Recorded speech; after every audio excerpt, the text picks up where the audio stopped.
Hello and welcome to this RAY Youth Research Dialogue. This is our fifth and our last episode in 2023. But don't worry, we will also continue our thematic online series on the discussion of evidence-based youth research finding next year. My name is Carmen Torbel-Kiviniemi. I'm the manager and the coordinator of the European Youth Research Network RAY, which is coordinated by the Finnish National Agency for Education. Yeah, most of you probably know this already. The RAY network involves at the moment 35 partners all over Europe, national agencies for the European youth programs and national research partners. Today, our episode today is part of our so-called RAY monitoring editions. Is basically the second episode. These special editions focus on the findings of our recent RAY monitoring service of the European youth programs. We kicked off these special editions on the 31st of October, where we looked at the general survey development and first exciting findings. So if you want to rewatch it, just check out our social media channels and you can do so. As a reminder, the RAY monitoring surveys are conducted with beneficiaries and participants of Erasmus Youth and the European Solidarity Corps. The RAY network was surveying project team members and participants between June and October 2023. This was the first time since the start of the pandemic. Yeah, and today we will discuss survey findings, survey journeys, of beneficiaries of Erasmus Youth. We will take a look at findings and discuss insights from the perspectives of young people, project team members and youth workers, in particular of the activity types, youth exchanges, youth participation projects, as well as youth worker mobilities. Yeah, and their voices will be heard along different aspects of their participation in these Erasmus Youth projects, as well as also on their reflection on the impact of these projects and on their personal development and learning. But more from our speakers in a moment. Today, both our speakers will be from the RAY Transnational Research Team. Ashley Pitschmann and Tanja Strecker both work as researchers for Youth Policy Lab, which is a small research agency and think tank based in Berlin. Ashley has been involved in a number of projects within the RAY Transnational Research, including the impact of the corona pandemic on youth work in Europe, but also development and capacity building in Erasmus+, and of course the monitoring. And the same can be said for Tanja, who also works on research projects in different aspects, for example, organizational learning or also competence development. Furthermore, she is also an associated lecturer of the University of Lleida in Spain. I'm very happy that both of us are here today. Our team is Tomi Kilakoski today, our moderator, and Domoga Moric, who will do the digital facilitation. And that's from me at the moment. I wish you a very enriching dialogue. And now to you, Tomi.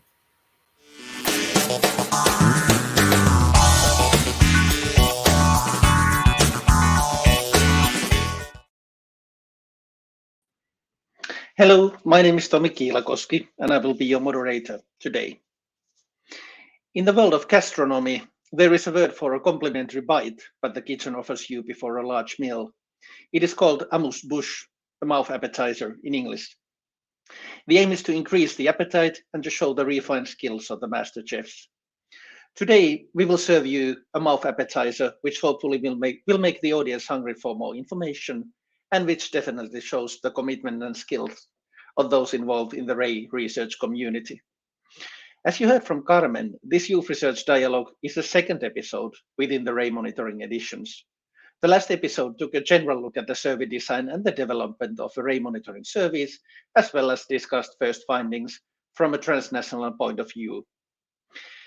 Array monitoring surveys encourage the respondents to tell about what you have learned, what you have enjoyed, what has gone well or not so well.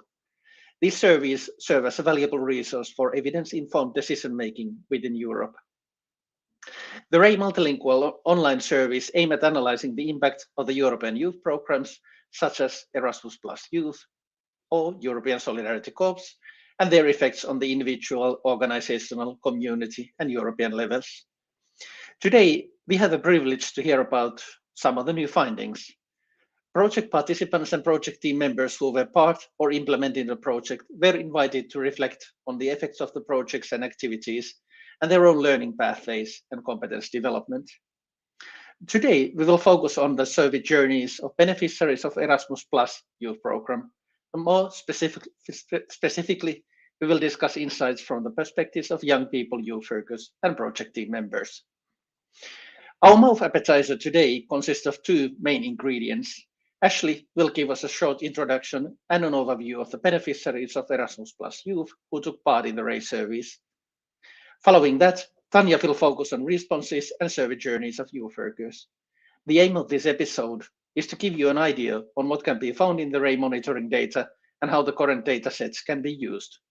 By diving deeper into one of the impact modules of the surveys, we are striving to make the outcomes and their potential clearer. But before we go into the presentations, I would like to remind you that there is a great possibility to join our dialogue. We invite you to ask questions either on Facebook or YouTube chats or via slido.com. Simply go to Slido and type in the code, which is displayed now on the screen. It's time to invite our first speaker. Ashley, the floor is yours.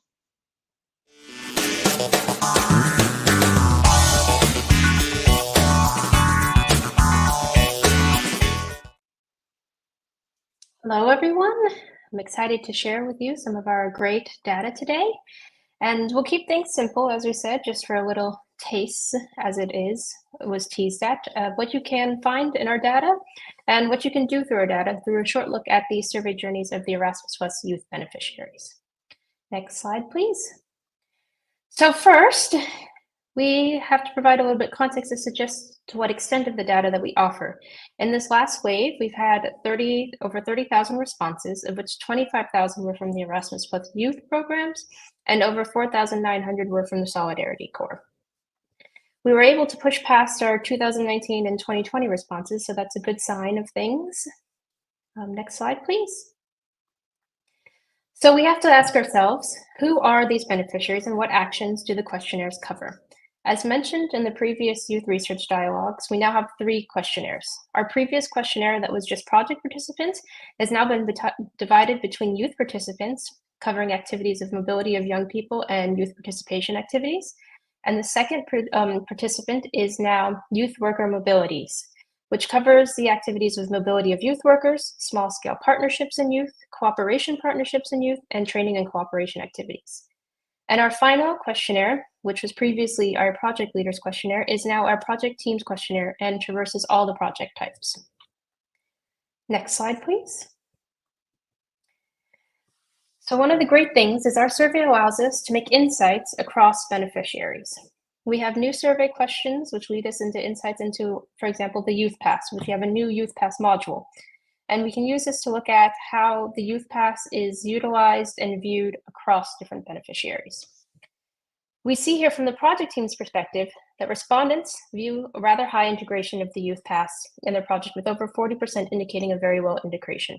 This, of course, is contextualized with other questions we have from our project management and reflection modules for the project teams, which tends to see that holistically there's a much more critical look at Youth Pass integration in relation to other tools, but it still shows that there's always room for improvement.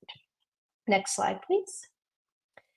This integration, but you see what the 40% integration, it's supported at least by the participant side, where a vast majority said that they've received or will receive the Youth Pass as part of their project participation.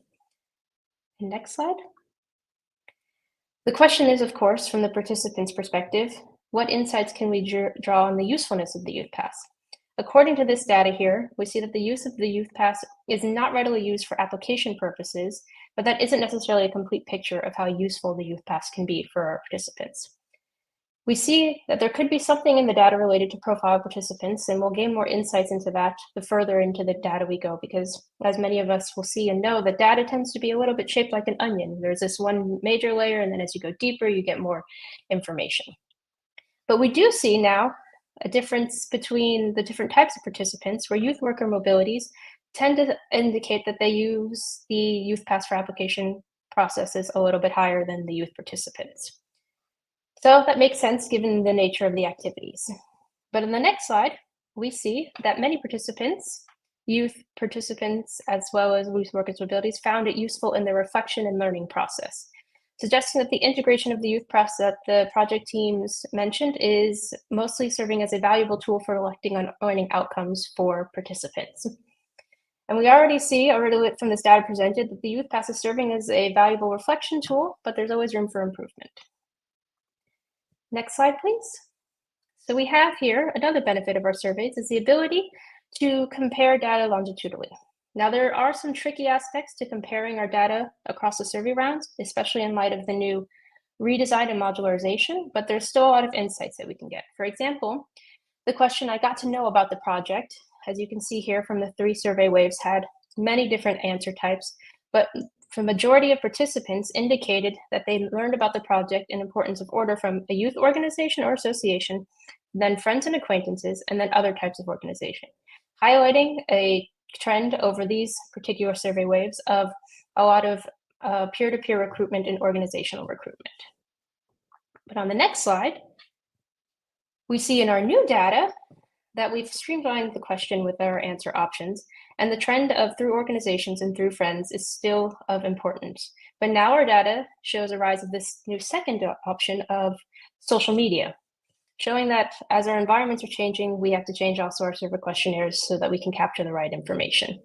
And when we see here, when we divide the participants into 2 questionnaires, it allows us also to highlight any differences between how participants come to know the activities. We see here that through friends plays a very vital role for youth participants, and for youth worker mobilities, through an organization plays a very vital role in how they learn this. So we can see a little bit over time how our participants have changed the way that they've interacted with information, and our new survey has been able to capture that to some extent.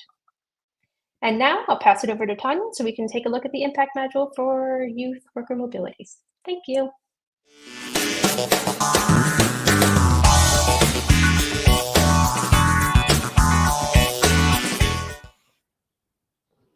Hello, and thank you, Ashley, for this great introduction. I'm now going to take you into a deep dive into one of our impact modules, in this case from the Youth Worker Mobility data set. Next slide, please. And these are the first questions from the impact module, so you can get an idea of the different questions we asked, and the questions marked with a box are the ones that I prepared graphs for, but should you see another question on this list you would like to follow up on, of course, use the options to share your questions, and we can dive into this later.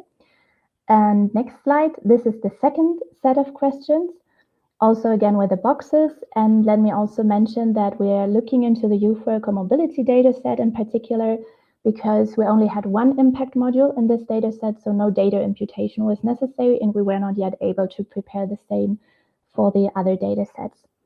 So next slide. This is the first question from the impact module. It's actually 2 questions, because to keep the question shorter with fewer answer options, we had this first question on our activity I learned something about, with the first half of the items of this list and the option none of the above. And then we had another question asking, I also learned something about, with the second half of the list and also the option none of the above. Here obviously took the none of the above out because it doesn't apply to the whole list, and it got in every case very few answers.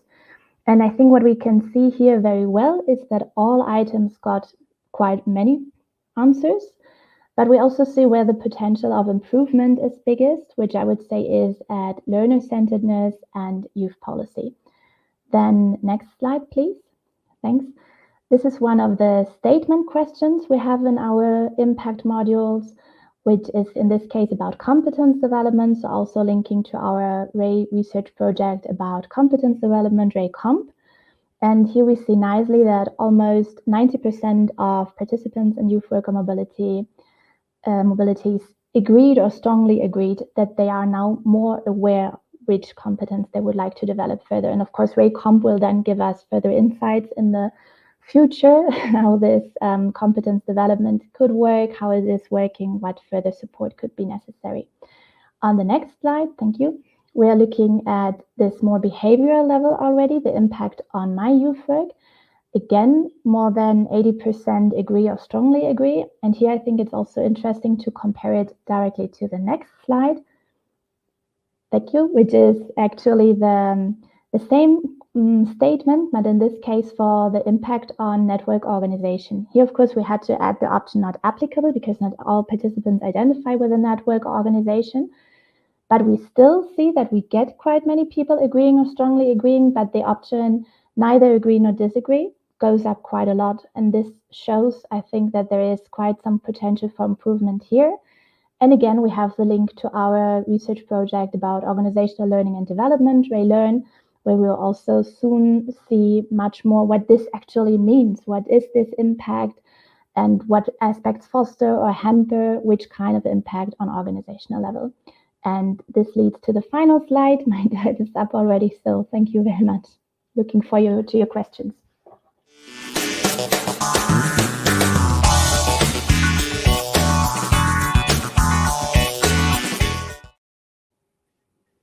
Thank you, Ashley and Tanja, for your presentations. It's time to start the dialogical part.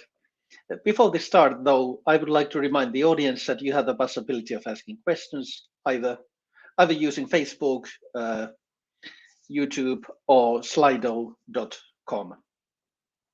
My first question goes to Ashley. You presented the results of the Youth Pass. It's a European tool, a common tool, and it aims at supporting learning, but also it aims at fostering the recognition of non-formal learning. Reading the results and listening to you, it came to my mind that Youth Pass is fairly successful in supporting learning, but it may be less successful in promoting the recognition of non-formal learning and prior learning. Would you agree with this interpretation? Yeah, I think we've seen throughout some of our previous questions, although we don't have the Youth Pass module as we do now, that it does support learning and learning outcomes for participants. It's of course very tricky to say the exact value and usefulness it has in the labor market because we're not entirely sure about all the demographics of the participants who have answered about that yet. It could be that many of the participants simply aren't in the job market. They're not searching for jobs right now. And that's something, of course, that we will tackle in more detailed data analysis when we look at the demographic questions in relation to that module.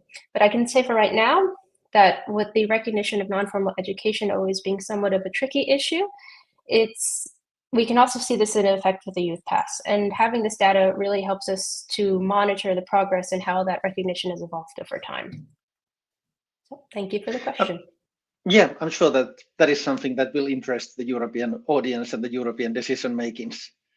Tanja, based on the results, then analyzing the survey journeys of youth workers, European programs seem to be rather successful. So they provide a learning environment for youth workers. And out of all the topics you asked, at least 1/3 agreed that they had learned something about the topic. And the majority agreed that they had learned at least something useful. So it seems to me that for majority of the youth workers, these programs are delivering new perspectives, which have the power of changing the practice. So is that your overall impression as well?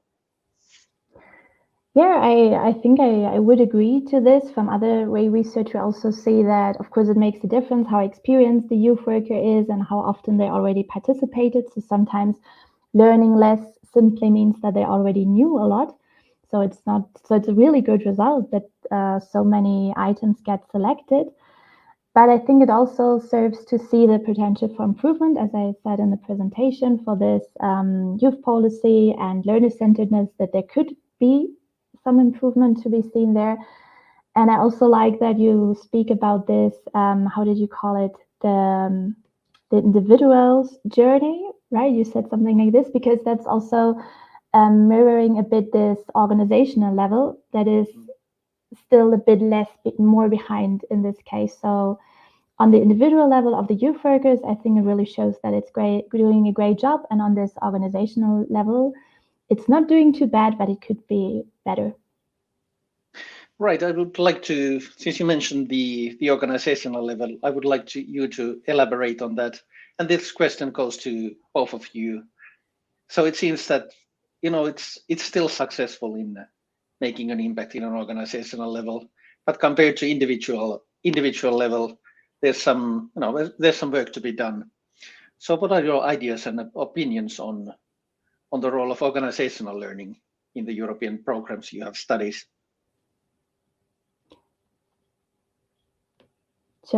Yeah. Well, we have the Relearn project about organizational learning and development. And of course, over time, the European youth programs have come to push more and more for strategic development of the youth field in general, and also of the organizations. And it's also gaining a bigger role in the application process and the selection process, and so on and so on. So the aim behind Relearn is also a bit to see how the European youth programs foster the strategic development and this organizational learning and development. And it's a bit early to give many insights from the first case studies we did at national level already some time ago. We saw that issues with organizational learning are quite the typical issues with organizational learning in other fields as well, that it's actually very typical that an individual learns something, and as long as it is in the organization, it really changes something in the organization. But as soon as it leaves the organization, that knowledge always also leaves with this individual, in many cases, not always. And that's one of the issues we want to look into further in Relearn. And I don't know if I answered the question, actually. I'm sorry. You did. Ashley, do you want to continue? Yeah, I would just say a lot of echoing what Tanja says is there's, of course, when we look at the data in this larger study, there's always room for improvement when we look at this data. And the statements that are formulated, particularly in the impact module, are very broad. So that's why we have this Learn, is to sort of dig deeper into the research and understand really what is happening, and sort of overall get to know the trends in a more sophisticated way, I would say. Yeah, we have 2 audience questions so far. Keep them coming. We will take them and we will answer as much as we can. So first one is a continuing question on Youth Pass. So it goes like this, and that's probably to Ashley and Tanja. If you want to take it, just go ahead. If Youth Pass, as it is, doesn't support recognition of learning in the best way, is that a Youth Pass problem? Is that an awareness problem, or both? What might be the cure? So they are asking you to, to reflect on the findings a bit. And so based on your understanding as a researcher, is it a Youth Pass problem, awareness problem, or a bit of both? Elise, if I could take that question first, I would say it's a little bit of both, because I'm sure many of us are very aware, or not, is reflecting on learning is a very complex process. It takes a lot of experience. So we see from the project team sides that perhaps more experienced youth workers are really, really good at understanding learning and judging learning outcomes. So for them, they can assess learning for the participants in a different perspective than the participants themselves may have. And so then translating that into, of course, a tool that sort of formalizes and writes these things in sort of a very specific formal way can be very tricky. And I think it's a question of how we want the Youth Pass to function, as well as how we want to build awareness of what the Youth Pass has to offer. So it's always going to be sort of a two-sided coin. As far as a cure, I think that comes with more time and more research and understanding the context more. Right, Tanja, and the second one is for you. Okay. It's a bit of a clarification. So is there something special about Youth Worker Survey Journeys? And in brief, could you describe what survey journeys are some of the listeners might be struggling with the term. And is the survey journey of youth workers, is it something that keeps them apart from other participants? Yes, well, Ashley explained it a bit in her presentation that we now have different questionnaires, like actually different surveys, depending on the type of activity you participated in, or whether you are a participant or a project team member. So we have 3 data sets: project teams, youth workers, participating in Youth Worker Mobilities, and young people. Of course, some youth workers are also young people, but still they are, if they took part in a Youth Worker Mobility, they are on the Youth Worker Mobility data set. And they are very similar, all 3 data sets, so we can also compare a lot across the different modules in the data sets. But we, in particular, the project team data set is different because we also assumed that giving the different profile, the surveys could be a bit longer without losing too many respondents. And we added additional modules about project management, for example, and objectives they tackle, and so on. So their survey is quite a bit longer. And for the distinction between young people and Youth Worker Mobility participants, it's much more similar. There's only one impact module in the case of the Youth Worker Mobility, also because the number of potential respondents is lower. So if we start to modularize many modules, then we get, of course, smaller and smaller samples for the parallel modules. And there are some specific questions as well for the youth workers, but it's overall very similar to young people as well. Maybe Ashley has some more insights. I would say, of course, there's a similarity in the participants because they're participating in different programs, but there's a lot more, I think, focus for the Youth Worker Mobilities, especially on like trainings and capacities like that. So it comes with different, I would say, perspectives than the youth participants as all, so which can be quite varied as well. So there's slight differences that make them interesting to look and compare the difference to see how slight of a difference that impacts the rest of their experience. So Tanja, did you want to comment on the youth pass? I cut you perhaps too harshly. No, I had been thinking what I could say. Yeah, I was thinking actually when I heard the question and saw it on the chat, I understood it maybe on a different level. I thought it was more about this recognition of non-formal education that is in general an issue. So it's not, maybe I did, but maybe I got it wrong. And the person asking was really interested in this, how people recognize their own learning, which is, as Ashley explained, of course, a complex story. And when it comes to this recognition of youth work, I would add that while we know that is a huge issue and in some contexts more than in others, and we've got many processes going on in Europe to increase this further. And what I can maybe say as well from another research project for RECOM, I did an interview lately with an experienced youth worker who said that Youth Pass really made a difference because it really helped him particularly to recognize his own competences as a youth worker and to also give value to this. And so Youth Pass was, when it was first invented, a very important step into this direction. And by now we did more steps into this direction. We also have the competence models now, and the particular interview also mentioned them in this sense. So it's really it's also contributing to this recognition, simply writing down these competences. So it's not so much, as long as there's little recognition, Youth Pass is also getting less recognition, but having Youth Pass is also contributing to getting further recognition in the future. That's at least how I believe that this is hopefully working. And what we will be able to see, hopefully, is that with all those processes going on, the recognition will skyrocket and non-formal education will get lots more recognition, and that we will then be able to see in the future survey rounds that also Youth Pass will go up in this sense. That's what I hope for, at least. Well, I think that's something we all hope for, since the results show that there's clearly a lot of learning going on within the program. We talked about comparing different groups, and Ashley gave us a mouth appetizer on how you get information from European programs.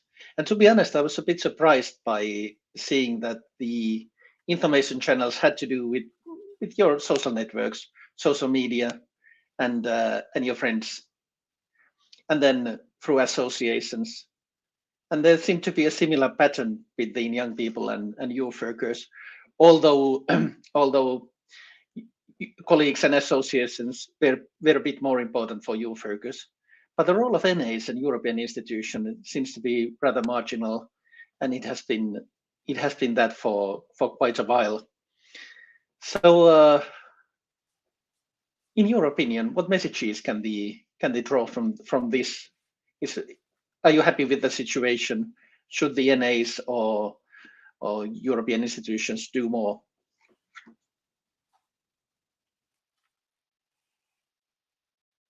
Oh, if I could start, or would you like to say something first? I would say, yeah, that was for both of you. Yes. Yeah. I would say it's.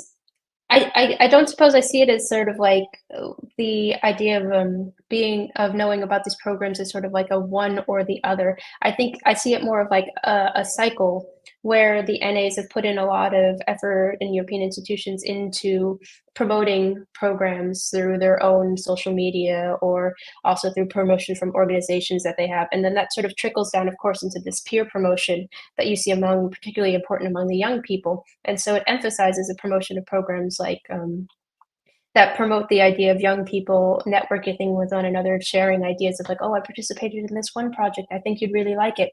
And so it's not really one is being favored over the other, but rather it's a process of sort of trickling down of information. And I think that has a lot of impacts on how young people and youth workers will come across European Erasmus Plus activities, and also the type of participants we have. And I mean, maybe Tanja has more information about that from the inclusion perspective. Well, not necessarily more information for now, but I do believe that that the knowing that young people basically learn about the programs thanks to other young people they know is very crucial as well for promotion in general, but also for inclusion, because that means that as soon as we get more young people with fewer opportunities into the program, more young people with fewer opportunities will know someone who took part in the program and will thus also think about taking part in the program.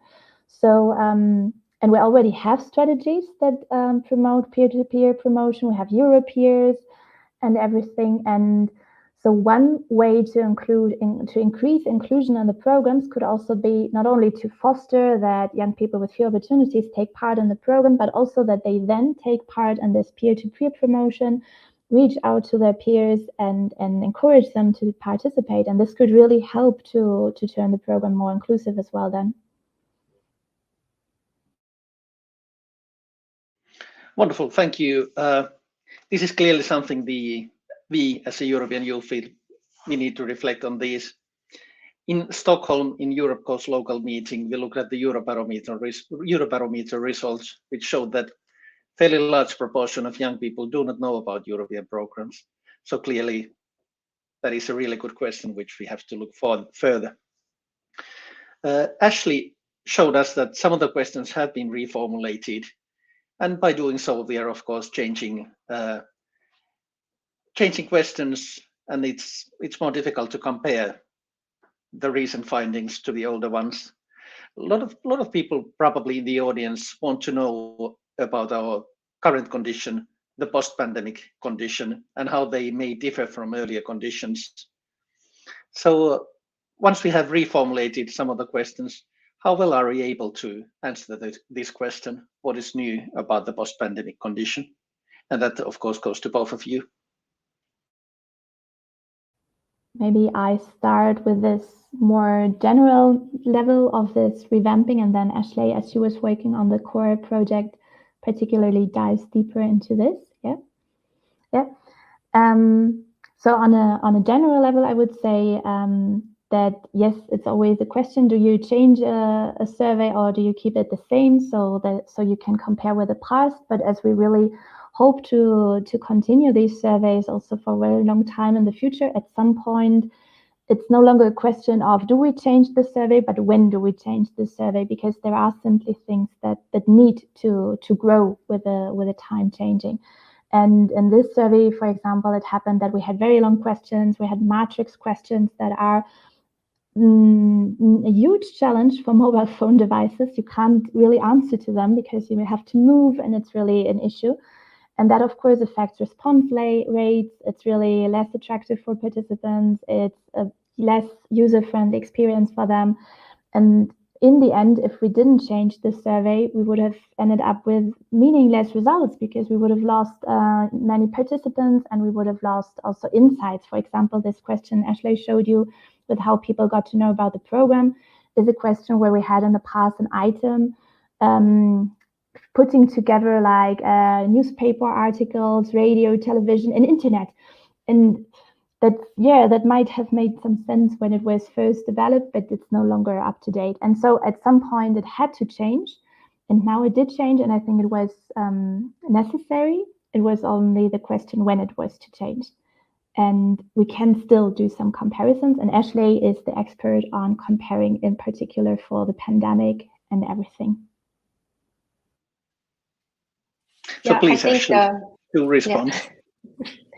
Tanja is very, very clear. And I think when we're talking about particularly this pandemic versus post-pandemic situation, we did have the RACOR study. And we found in our surveys and in our literature reviews about young people in pandemic situations and in crisis situations that there was a lot of effects. The pandemic exacerbated a lot of issues of mental health and well-being for young people. There's questions of future job market outlooks, and also accessibility to youth work became an issue for many young people who had a reliance on that or a need for that to address some of the concerns that they had during the pandemic. So we came into the survey with that in mind, with a survey review, and we have now a question that specifically asks about crisis affected participants. And we intentionally did not specifically pose that as a COVID question, but rather crisis affected, because as we know, in these times, there are many crises that affect young people. And so far, from the preliminary data that we had originally, we have much more data now that we will, of course, look deeper and dive into, is some of the ideas that a hypothesis that young people suffering in crisis had more difficulties engaging in international youth programs turned out to be not necessarily true, that in some ways they were allowed to participate a lot better. There is another hypothesis about young people suffering more in crises, having harder times making their ways in life. And we see here that the European youth programs, from some of the first data that we looked at, that it provided a meaningful learning experience for them. And in particular, some of these youth actually had substantially higher learning outcomes than the non-reported non-crisis youth. So it's allowed us, this sort of remodel of the survey has affected some of our past questions, but it's allowed us to look at a more nuanced and tailored look, especially given the current situations that young people are facing. Right, it's time for the last question for you, and then I have one question more. In the beginning, I said that they are offering a mouth appetizer, and there are more delights to come. So in the future, what will you hope to study further when you go through the data?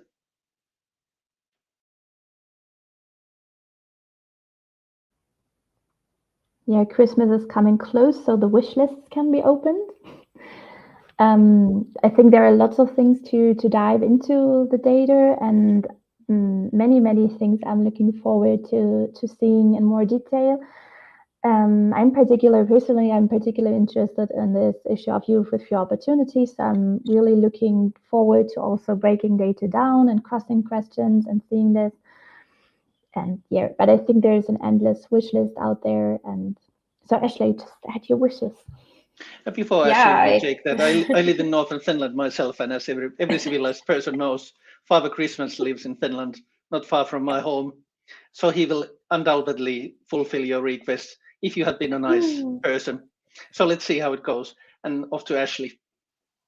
Yeah, I think my wish list is probably as long as the next researcher who's had a first look at this data. And I'm particularly interested in seeing about how experience plays into the benefits of the Youth Experience program for youth workers who've had more experience in the field as well as in the programs, and also for young participants who have come and done multiple activities. What is their experience like afterwards? So I hope Father Christmas comes sooner rather than later. Yeah, let's hope so. So my warm thanks to both of you. It's been a pleasure, and I at least have thoroughly enjoyed this mouth appetizer. And I have one last question, and that I will pose to Carmen, who's managing the whole Ray thing.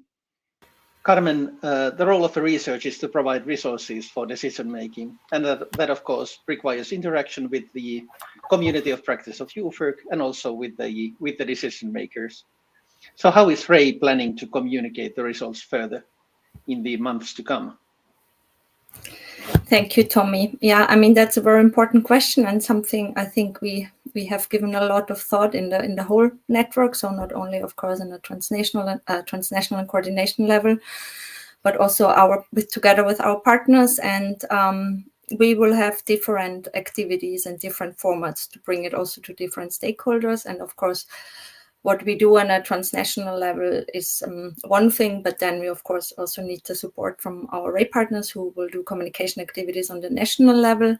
What we have planned for the transnational side is, of course, there will be a final research report, which the transnational research team is currently working on, which will be published in the beginning or in the first half of next year, and connected with these different outputs, also targeted to different stakeholders, for example, fact sheets or something like this. And as I already said, we will continue also with our youth research dialogues and with the Ray monitoring edition. So the next episodes next year will be also dedicated still to these findings. And maybe one important event I want to also mention and make you aware of, which is basically the heart of our communication plan for next year, is the Ray Triangular Summit, which will be in May in Helsinki. For this, we hope to bring together a lot of stakeholders from practice, policy, and research. And we want to discuss the Ray monitoring findings, and also other Ray research findings, and want to explore how this data and how this evidence-based data can actually contribute to youth work development in Europe, but also to youth policy development and to the development of the youth programs and the midterm evaluations, and of course to showcase the impact of the program itself. So that's only some of our plans. Of course, we also have cooperation with stakeholders in the youth field and planning, for example, webinars or other outputs. But yeah, this is a lot to come, so to say. Thank you, Carmen. Right. Big thanks to all of you, and big thanks also to the audience for joining us with our last Youth Research Dialogue in 2023. Yes, and we definitely have good news. Every episode up until now, including this episode, can be watched on our YouTube and Facebook channels. Yes, thank you to Domago and Tommy for facilitating and moderating this session. Also to Tanja and Ashley, my thanks. As I already said, we will continue in 2024 and also with the Ray monitoring edition. So we will have we look at different topics and aspects still in the next year. And and for you, it would be good to just check out our website and our social media channels to also see or get any updates or the dates of the next Youth Research Dialogues. And I also want to actually invite you to send us any questions you might have, or if there are topics or aspects of the service which you find interesting, we will try then to integrate your wishes also in our next Youth Research Dialogues.